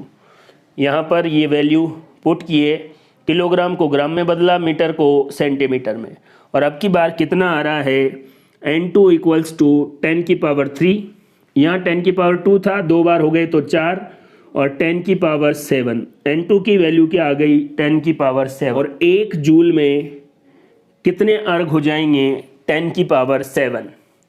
एक जूल में कितने अर्ग हो जाएंगे 10 की पावर 7। एक न्यूटन में कितने डाइन हो जाएंगे 10 की पावर 5। हमने इन दोनों एग्जाम्पल में MKS सिस्टम को CGS में बदला है। आपको सीधा भी याद रखना चाहिए, एक न्यूटन में कितने डाइन होते हैं 10 की पावर 5 डाइन, और एक जूल में कितने अर्ग होते हैं 10 की पावर 7 अर्ग। कन्वर्जन ऑफ यूनिट में हमने 2 एग्जाम्पल लिए हैं, यही ज़्यादा बार आपसे बात किए जाते हैं। इनमें एक बार आप पैटर्न देख लें और क्वेश्चन कैसा भी आए आपको फॉर्मूला यही अप्लाई करना है। कई बार बच्चे N1 N2 में कंफ्यूज होते हैं, तो सिंपल तरीका है, ये N1 है, ये U1 है, जो कैलकुलेट करना है वो N2 है और ये क्या है U2 है। ABC कैसे होता है, जो आपको दे रखा है यूनिट, उसकी डायमेंशन की पावर क्या होगी ABC। जैसे अगर फोर्स है तो वहाँ पर क्या होगा A1 B1 C-2। अगर वर्क है जूल है तो A1 B2 और C क्या होगा -2। और 1 जूल बराबर कितना होगा 10⁻7 अर्ग। दोस्तों आपने अभी देखा कि MKS से CGS में कन्वर्जन कैसे होता है, तो आपको पता लगा कि MKS पहले से हम जानते हैं कि metre kilogram second, CGS centimetre gram second. 1 kilogram में कितने ग्राम होंगे 1000 ग्राम। 1 मीटर में कितने सेंटीमीटर होंगे 100 सेंटीमीटर। जैसे ही वो MKS से CGS में बदलने की बात करता है तो अंडरस्टूड हो जाता है कि ये चीज़ें हमें पहले से ही पता होनी चाहिए। लेकिन आजकल एग्ज़ाम में ऐसे सवाल भी पूछे जाते हैं, वो कहता है कि MKS से CGS में नहीं, MKS से मैं बता रहा हूँ आपको कोई नया ही मापक तंत्र या नया ही सिस्टम, उसमें आप बदल के दिखाइए और N2 की वैल्यू कैलकुलेट करिए। मापकों का एक नया तंत्र भी चुना जा सकता है। जैसे अब वो खुद कह रहा है कि द्रव्यमान का मात्रक है x kg, लंबाई का मात्रक है y मीटर, समय का मात्रक है z सेकंड। तो वो कह रहा है कि 1 न्यूटन को नए मात्रक पद्धति में बदल के दिखाइए। तो हमने क्या किया, वही formula 1 N1 Newton U1, F हम मान रहे हैं जिसको कैलकुलेट करना है N2 और नया मात्रक U2। अब आपको ये तो पता है कि नया मात्रक जो भी होगा वो है तो बल का ही, तो उसमें भी डायमेंशन तो वही रहेगी M1 L1 T-2। अब यहाँ पर आपको N1 कैलकुलेट करना है, वही सेम फॉर्मूला, सब कुछ वही N1 1 kg। देखो ये तो ऊपर वाला जो है ये न्यूटन के हिसाब से आएगा। अब नया मात्रक क्या है x kg, y मीटर और z सेकेंड। ABC की वैल्यू आपको पता ही है M1 L1 T-2, डायमेंशन है किसकी, बल की, न्यूटन की। तो यहाँ से ये कैलकुलेशन की और ये देखिए kg से kg कट गया 1/x, मीटर से मीटर 1/y, सेकंड से सेकंड 1/z -2 तो z ऊपर जाएगा तो प्लस का हो जाएगा। और इस तरीके से N2 की वैल्यू क्या आ गई z² देखा जाए तो यही किसकी वैल्यू है, F की वैल्यू है। तो नया मात्रक जो है वो क्या आ गया 1 न्यूटन बराबर z² plus xy equals to नया मात्रक। कोई भी नया मात्रक उसने क्या रखा है, हम तो नया मात्रक सिस्टम मान रहे हैं, उसने नाम नहीं बोला। अगर मान लो वो कहता है CGS में बदलो तो हम फटाफट से समझ जाते कि ये किस में बदलने की बात कर रहा है, डाइन में। ऐसे ही वही सेम फॉर्मूला है और वो कह रहा है प्रकाश का वेग इतना है, इसको नए मात्रक में बदल के दिखाइए। तो वही 3 × 10⁸ मीटर पर सेकेंड। तो 3 × 10⁸ क्या है N1, मीटर पर सेकेंड क्या है U1, C' हमने मान लिया कि जो N2 आएगा उसको कह रहे हैं और नया मात्रक क्या है U2। अब देखिए यहाँ पर वेग है और वेग की डायमेंशन आपको पता है LT-1, वही फॉर्मूला रखा। लेकिन यहाँ पर M1 ये वाला रखने की ज़रूरत नहीं है क्योंकि मास तो है ही नहीं। तो मैंने डायरेक्ट क्या किया है L1/L2। L1 कितना है MKS में मीटर, L2 कितना है, हमने नया लंबाई का सिस्टम है y मीटर और पावर L की कितनी है 1 और T का वैसे ही कितना है T1 है सेकंड और T2 नया सिस्टम कौन है Z सेकंड -1 क्यों, क्योंकि वेलोसिटी का डायमेंशन क्या है LT-1। एक किसकी है मास की, B किसकी है लेंथ की और T किसकी है C की, या C किसकी है टाइम की। तो कई बार बच्चे गलती कर देते हैं कि यहाँ पर 2 ही है तो पहले A और B मान लेते हैं। नहीं, ए किसके लिए है, मास के लिए, बी लेंथ के लिए और सी किसके लिए है, टाइम के लिए। हमने इसको कैलकुलेट किया और हमारे पास n2 की वैल्यू, सी डेज की वैल्यू 3 × 10⁸ और ये z किस में है, माइनस में, ऊपर जाएगा प्लस में, और ये z अपॉन में क्या आ गया, y। मात्रकों का सिस्टम बदलने का पैटर्न, फॉर्मूला वही है दोस्तों। ऐसे जब भी नए सिस्टम के बारे में बात करें तो आप परेशान हो जाते हैं। वास्तव में वो आपको n2 कांस्टेंट की बात कर रहा है। मात्रक तो, यूनिट तो आप जानते हैं, चाहे यूनिट तो वही रहने वाली है, चाहे MKS में हो चाहे CGS में हो, केवल कौन बदल जाएगा, n2। जैसे हमने एग्जाम्पल में बात की थी, 1 न्यूटन में 10⁵ डाइन। अब आप देखिए, न्यूटन की डायमेंशन वीमा भी वही है और डाइन की भी वीमा वही है, बस यहाँ 1 न्यूटन था और यहाँ 10⁵ न्यूटन है। तो ये था मात्रकों का सिस्टम कन्वर्जन MKS से CGS में। और किसी भी सिस्टम से कोई अगर नया मात्रक सिस्टम अगर एग्जामिनर खुद बोलता है तो आप इस तरीके से कन्वर्ट कर सकते हैं। इन्हीं क्वेश्चंस को आप बार बार देखें ढंग से, आराम से कोई भी नया क्वेश्चन होगा सॉल्व हो जाएगा, कोई भी प्रॉब्लम नहीं आएगी। एक एक स्टेप आप बड़े ध्यान से देखें। अगर आपने इनको अच्छे से सॉल्व कर लिया तो कोई नया भी क्वेश्चन आएगा तो भी आप आराम से सॉल्व कर सकते हैं। यूनिट को कन्वर्जन से रिलेटेड एक और क्वेश्चन है जो एग्ज़ाम में पूछा गया है। आइए दोस्तों इस क्वेश्चन के बारे में बात करते हैं। एक तो मैं यहाँ पर एक सिंपल सी बात बता दूँ, अभी जो हमने इससे पहले क्वेश्चन सॉल्व किए हैं उनमें हमने क्या किया था, द्रव्यमान को x kg माना था, लंबाई को y मीटर माना था और समय को z सेकंड माना था। इस क्वेश्चन में केवल कंफ्यूज करने के लिए द्रव्यमान को अल्फा kg बोला है, लंबाई को बीटा मीटर बोला है और समय को गामा सेकंड बोला है। इतना सा फर्क है। फिर भी आइए इस क्वेश्चन के बारे में बात करते हैं। मैं आपको फिर बता रहा हूँ, बेसिक फॉर्मूला ये है, चाहे तो MKS से CGS में बदलो, चाहे कोई नया मात्रक सिस्टम, नया सिस्टम वो खुद बोलें कि x को या किलोग्राम को x मानो या अल्फ़ा मानो या बीटा या गामा, कुछ भी मानो, लेकिन आपको अपना बेसिक फॉर्मूला छोड़ना नहीं है। तो आइए इस क्वेश्चन के बारे में बात करते हैं। ऊष्मा या ऊर्जा का मात्रक कैलोरी है और 1 कैलोरी में 4.2 जूल होते हैं। ये डाटा खुद अपने आप में बड़ा महत्वपूर्ण क्वेश्चन है कि 1 कैलोरी में कितने जूल होते हैं, 4.2 जूल। 1 जूल बराबर, ये इसकी MKS में डायमेंशन है या यूनिट है, 1 kilogram metre square second inverse में 2। कि मान लीजिए मात्रकों की कोई ऐसी प्रणाली का उपयोग करते हैं जिसमें द्रव्यमान अल्फा kg, लंबाई बीटा मीटर और समय गामा सेकंड है, तो नए मात्रकों के पदों में कैलोरी का मान क्या होगा। क्वेश्चन को बड़े ध्यान से देखना है। पहले तो ये देखिए कि 1 कैलोरी बराबर 4.2 जूल होता है।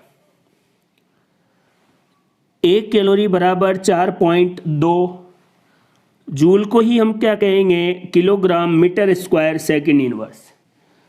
अब आप थोड़ी देर के लिए इसको साइड में रख दीजिए। कई बार बच्चे गलती से N1 U1 N2 U2, नहीं, ये हमको अब इसको कन्वर्ट करना है। 1 कैलोरी में 4.2 किलोग्राम मीटर स्क्वायर और सेकंड में -2 होता है या 4.2 जूल होता है। अब ये नए मात्रक सिस्टम में क्या होगा, यहाँ पर वो हमको बात करनी है। तो अगर इसको कन्वर्ट कर लेंगे तो इसकी जगह पे जो आएगा वो पता लग जाएगा। N1 कौन है, 4.2।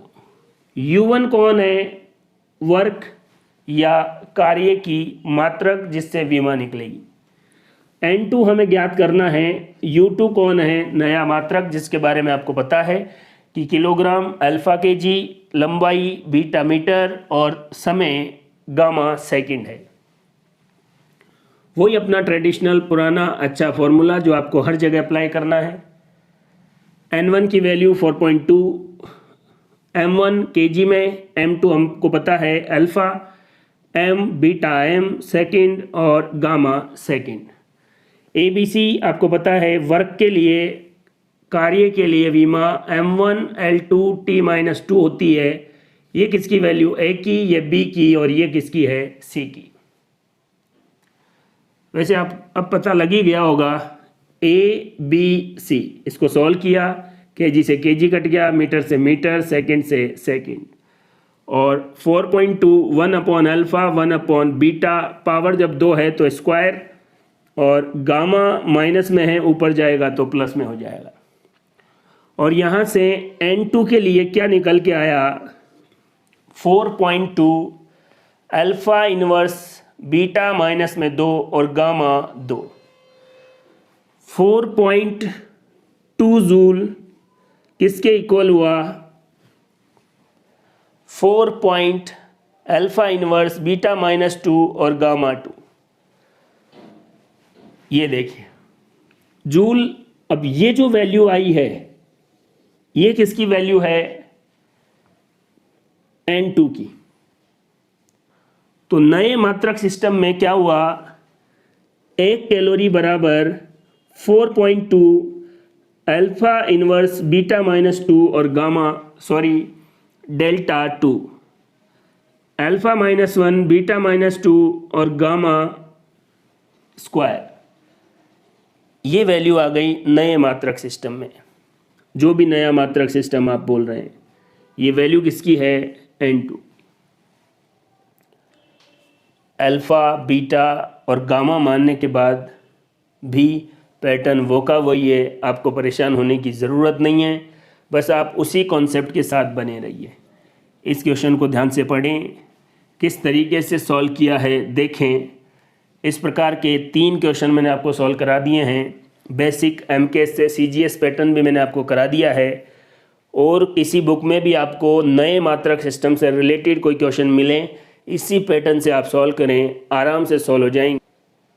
मात्रकों के सिस्टम के कन्वर्जन के बारे में हमने बात कर ली थी।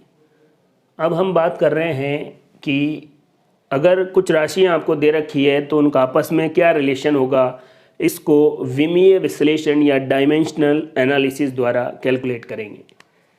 विभिन्न भौतिक राशियों में संबंध ज्ञात करना। मान लीजिए कि हम बल, द्रव्यमान और त्वरण के मध्य संबंध ज्ञात करना चाहते हैं, और मान लिए कि बल का मान द्रव्यमान और त्वरण पर निर्भर करता है। तो F is directly proportional ma, ये साइन हटेगा तो ये कांस्टेंट आ जाएगा, और m की पावर b और a की पावर c। आपको पता है समांगता का सिद्धांत कहता है कि दोनों तरफ की विमाएं सेम होनी चाहिए। F k, देखो m इसकी पावर को b और एक्सेलरेशन की पावर को c। फोर्स की डायमेंशन आपको पता है m1 L1 T-2। कांस्टेंट की कोई विमा नहीं होती, लेकिन फिर भी मैंने यहाँ पर लिख दी m0 L0 T0, मतलब कोई विमा नहीं। m द्रव्यमान है, m लिख दिया यहाँ पर विमा, और इसकी पावर b, एक्सेलरेशन की L-T-2 होती है और पावर c। अब इधर तो फोर्स की विमा जो है वो एज इट इज़ रख दी, और m की पावर b, L की पावर c और t की पावर -2c। यहाँ से हम क्या करेंगे, b और c की वैल्यू निकाल लेंगे। देखो b की वैल्यू 1 और c की वैल्यू 1, वैसे तो साफ साफ दिख रही है। और अगर यहाँ से भी निकालना चाहें तो -2 बराबर क्या है, -2c, -2 बराबर -2c, और यहाँ से ये कट गया और c की वैल्यू क्या आ गई, 1। b और c की वैल्यू 1 आ गई, मतलब बल द्रव्यमान की 1 घात के और त्वरण की 1 घात के समानुपाती होता है। तो फॉर्मूला आपके पास आ गया F = ma, बल द्रव्यमान की 1 घात और त्वरण की 1 घात के बराबर होगा, और k कांस्टेंट था, उसकी वैल्यू 1 है। इस प्रकार विमीय विश्लेषण से हमने F, m और a, बल, द्रव्यमान और एक्सेलरेशन के बीच क्या निकाल लिया, रिलेशन निकाल लिया। इसके बारे में आप अच्छे से जान ही चुके हैं। ज़्यादा से ज़्यादा लोगों को शेयर करें, बताएं आपको यहाँ पर पढ़ना कैसा लग रहा है। हर एक टॉपिक के बारे में कॉन्सेप्ट प्लस एकेडमी के ई लर्निंग प्लेटफॉर्म पर आपको बहुत शानदार और सिस्टमेटिक तरीके से वीडियो प्रोवाइड किए जा रहे हैं। आप ज़्यादा से ज़्यादा लोगों तक इसको शेयर करें ताकि जिन भी लोगों को सटीक और सिस्टमेटिक जानकारी चाहिए उन तक ये पहुंच सके। फिजिकल क्वांटिटी में आपस में रिलेशन से रिलेटेड एक और क्वेश्चन मैं आपको बताता हूँ।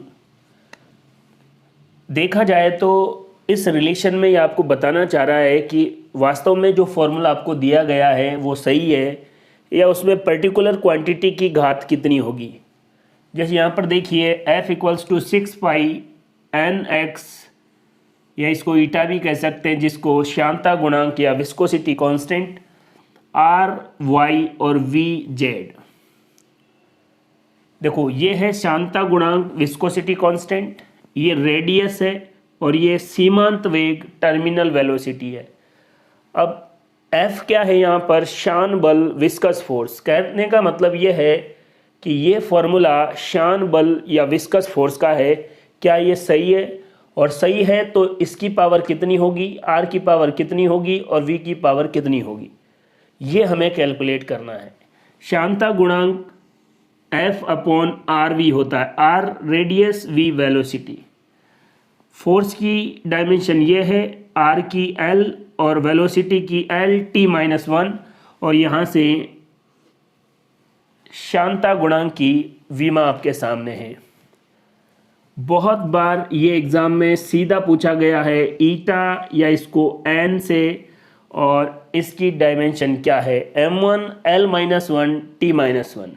m प्लस में है 1, बाकी l और t दोनों माइनस में, सब पर घात 1 1 1 है, लास्ट वालों में माइनस है। ये है शानता गुणांक। R क्या है? Radius of spherical body.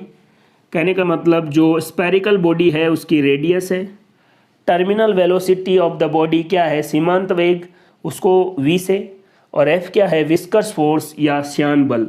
अब आपको कह रहा है कि आप x, y, z की वैल्यू निकालिए। तो हमने क्या किया, जो क्वेश्चन में गिवन है वो लिख दिया। किसी भी जो क्वांटिटी आपको दे रखी है, जो न्यूमेरिकल डाटा आपको दे रखा है, उसकी कोई डायमेंशन नहीं होती। इसको हमने x मान लिया, और देखो शानता गुणांक की डायमेंशन ये रही, रेडियस की L और वेलोसिटी की L t-1, और उनके ऊपर घात लगा दी x, y, z। समांगता के सिद्धांत से आपको पता है कि दोनों तरफ की डायमेंशन सेम होनी चाहिए। जब इधर फोर्स की डायमेंशन है तो इस पूरी कैलकुलेशन भी इसके बराबर होनी चाहिए। तो देखिए 6 पाई, ये तो न्यूमेरिकल डाटा है तो उसकी कोई डायमेंशन होती नहीं है। m x, L की -1 है, उसको x से मल्टीप्लाई करेंगे तो -x, L की y तो +y, और L जो है z तो प्लस के z। t यहाँ देखिए माइनस का 1 है, उसको x से गुणा करेंगे -x, यहाँ पर t है नहीं, यहाँ पर -1 है, उसको z से गुणा करेंगे -z। अब आप देखिए ये जो x है ये बराबर है 1 के, तो x की वैल्यू सीधे सीधे आ गई। यहाँ पर -x + y + z बराबर है 1 के, और यहाँ पर देखिए -x - z बराबर है -2 के। अब हमें x, y, z की वैल्यू निकालनी है, तो x की तो 1 आ गई। अगर इस 1 वाली वैल्यू को यहाँ पर रख दें, -1 - z बराबर -2, ये देखिए -z, ये अगर उधर चला जाएगा प्लस में, +1 -z बराबर -1, और ये दोनों माइनस माइनस प्लस, z बराबर क्या हो गया 1। x की वैल्यू भी 1 और z की वैल्यू भी 1। अब बची बीच वाली इक्वेशन, उससे y की वैल्यू निकालते हैं। ये देखिए 1, y हमें पता करना है, z की भी 1 और ये 1। बिल्कुल सिंपल तरीके से मैं आपको बता रहा हूँ। y ये प्लस का है, ये प्लस का इधर जाएगा माइनस का, ये माइनस का उधर जाएगा प्लस का, प्लस माइनस कैंसिल, और y की वैल्यू भी कितनी आ गई 1। x, y, z तीनों की वैल्यू क्या है 1। कहने का मतलब इस फॉर्मूले में शान बल बराबर 6 पाई एन की वैल्यू 1, आर की वैल्यू 1, वी की वैल्यू 1, तो सीधा फॉर्मूला शान बल का यही हो गया। और यही रिलेशन है शान बल, शानता गुणांक, रेडियस ऑफ स्फेरिकल बॉडी और सीमांत वेग में। इस प्रकार से कोई भी राशि आपको दे रखी हो, बिल्कुल सिंपल तरीके से समांगता के सिद्धांत से सामने जो दे रखा है उसी हिसाब से आप उसकी पावर को कैलकुलेट कर लें और क्या रिलेशन है ये हम पता कर सकते हैं। विभिन्न भौतिक राशियों के मध्य आपस में संबंध से संबंधित एक और बड़ा महत्वपूर्ण क्वेश्चन मैं आपको करवाता हूँ। दोस्तों याद रखिए, यहाँ पर जो भी क्वेश्चन हम बात कर रहे हैं उनकी आप बार बार प्रैक्टिस करें, अच्छे से उनको देखें, सॉल्व करें। एक्स्ट्रा आपको क्वेश्चन भी सॉल्व करने की ज़रूरत नहीं है। आइए देखिए क्या क्वेश्चन है। T इक्वल्स टू के पी की पावर ए, रो घनत्व की पावर बी, ई एनर्जी की पावर सी। ये पूछेगा आपसे कि ए, बी और सी की पावर बताइए ताकि टी का फॉर्मूला बन सके। यहां देखिए टी क्या है, टाइम, के कांस्टेंट है, प्रेशर एफ अपॉन ए होता है, आप जानते हैं, बल बटे क्षेत्रफल, घनत्व क्या होता है, द्रव्यमान बटे आयतन, और ई एनर्जी है जिसकी मैंने डायरेक्ट डायमेंशन लिख दी है। M1 L2 T-2 जो वर्क या कार्य की डायमेंशन होती है, विमा होती है, वही एनर्जी की है। ये मैंने फोर्स की डायमेंशन लिख दी, एरिया है L2 लिख दिया, मास की M, वॉल्यूम ऊपर गया, L क्यूब होता है तो ऊपर गया तो L-3, और ये B हो गया, और एनर्जी की लिख ही रखी है। ये ऊपर गया तो माइनस में हो गया, और इसको सॉल्व किया तो ऐसे लिख दिया। यहाँ पर देखिए T की M0, L0 और T1 के। अब मैं चाह रहा हूँ कि M, ये देखिए अब M की पावर 1 है और A, तो इसको मल्टीप्लाई किया A, M की पावर B, M की पावर यहाँ पर C, तो A plus B plus C। L की पावर देखिए -1 और ये A, तो -A, -C और ये B, इसको मल्टीप्लाई किया तो आपको पता है -3B। आपको इतना तो पता होना चाहिए कि मान लो आपके पास A की पावर M और फिर ब्रैकेट में N है, तो ये दोनों आपस में मल्टीप्लाई हो जाते हैं। यही अपन बात यहाँ पर कर रहे हैं। अब देखिए T, यहाँ पर -2, ये दोनों मल्टीप्लाई हो गए, -2 है, यहाँ पर -2, ये मल्टीप्लाई हो गए, -2C। तो यहाँ पर अपन को 3 इक्वेशन मिली, A B C, और A plus B plus C की value 0, -A -3B plus 2C की वैल्यू 0, -2A -2C की वैल्यू 1। पहली इक्वेशन ये है, दूसरी ये है, इन दोनों को मैंने ऐड कर दिया। ऐड करने के बाद -2B plus 3C equals to 0, ये माइनस का है, उधर जाएगा तो प्लस में, तो 2B बराबर क्या हो गया, 3C, B बराबर 3/2 इंटू C। तीसरी इक्वेशन ये है, -2A -2C इक्वल्स टू 1। ये देखिए ये वैल्यू किसकी है, M की, ये 0 वैल्यू किसकी है, L की, और 1 वैल्यू किसकी है, T की। तो यहाँ से मैंने -2 कॉमन ले लिया है, plus C equals to 1, A plus C, ये माइनस का नीचे चला गया बटे में, -1/2, और यहाँ देखिए A equals to C plus का उधर चला गया तो माइनस में। A की वैल्यू पता हो गई, इस देखो यहाँ पर B की वैल्यू पता हो गई, यहाँ पर A की वैल्यू पता हो गई। पहली equation A plus B plus C equals to 0 है। इसमें मैंने क्या किया, A की वैल्यू रख दी, ये रही, B की वैल्यू रख दी, ये, और यहाँ से C की वैल्यू कैलकुलेट कर ली है, बराबर 1/3। देख लो, ये माइनस से ये प्लस कट गया, ये माइनस के 1/2 उधर चले गए, प्लस में आ गए, 2 से 2 कैंसिल, 3C बराबर 1 और C बराबर 1/3। देखिए C की वैल्यू 1/3 आ गई, तो 3/2 इंटू C की वैल्यू 1/3 कट गया, और B की वैल्यू क्या आ गई, 1/2। पहली इक्वेशन क्या है, A plus B plus C equals to 0। पहली इक्वेशन क्या है, A plus B plus C equals to 0, A, B आपने कैलकुलेट कर लिया 1/2, सी आपने कैलकुलेट कर लिया 1/3 बराबर 0। इन दोनों को जोड़ा 5/6 इक्वल्स टू 0 और उधर चले गए तो प्लस का माइनस में ए की पावर या ए का वैल्यू ए बराबर -5/6। तो ए की वैल्यू कितनी आ गई -5/6, बी की वैल्यू कितनी आ गई 1/2 और सी की वैल्यू कितनी आ गई 1/3। कई बार आपको अगर इक्वेशन से डायरेक्ट वैल्यू नहीं मिल पा रही है तो इस तरीके से आप एक इक्वेशन को दूसरी से जोड़ लें और ए बी सी या एक्स वाई जेड जो भी आपको दे रखे हैं उनके मान आप आसानी से निकाल सकते हैं। तो दोस्तों ये था डायमेंशन, वीमा से संबंधित एग्जाम में आने वाले क्वेश्चन, उनसे जुड़े हुए सभी महत्वपूर्ण कॉन्सेप्ट के बारे में हमने बात कर ली है। और कॉन्सेप्ट प्लस एकेडमी पर आपको सारे वीडियो बिल्कुल ऑथेंटिक और आपके एग्ज़ाम के सारे क्वेश्चन उनमें से ही आपको मिलने वाले हैं, इसलिए अच्छे से पढ़ाई करें। थैंक यू, धन्यवाद।